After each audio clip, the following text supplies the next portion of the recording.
بسم الله الرحمن الرحيم.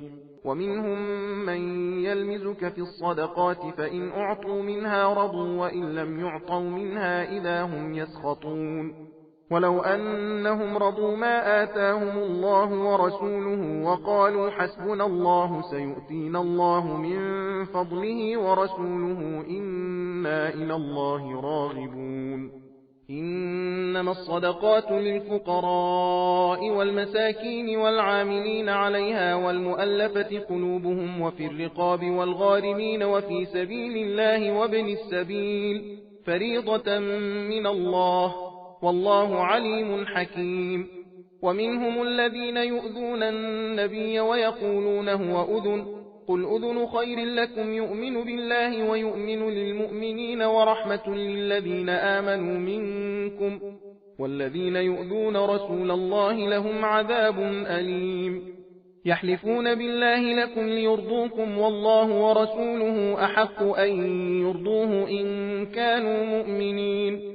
ألم يعلموا أنه من يحادد الله ورسوله فأن له نار جهنم خالدا فيها ذلك الخزي العظيم.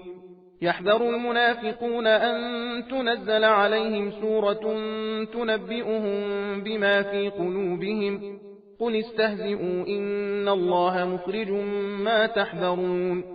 ولئن سألتهم ليقولن إنما كنا نخوض ونلعب قل أبالله وآياته ورسوله كنتم تستهزئون. لا تعتذروا قد كفرتم بعد إيمانكم إن نعف عن طائفة منكم نعذب طائفة بأنهم كانوا مجرمين. المنافقون والمنافقات بعضهم من بعض يأمرون بالمنكر وينهون عن المعروف ويقبضون أيديهم نسوا الله فنسيهم إن المنافقين هم الفاسقون.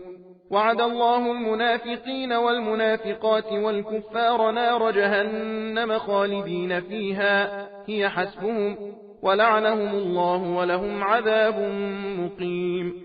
كالذين من قبلكم كانوا أشد منكم قوة وأكثر أموالا وأولادا فاستمتعوا بخلاقهم فاستمتعتم بخلاقكم كما استمتع الذين من قبلكم بخلاقهم وخذتم كالذي خاضوا أولئك حبطت أعمالهم في الدنيا والآخرة وأولئك هم الخاسرون. सबील कुरान हिदायत का रास्ता।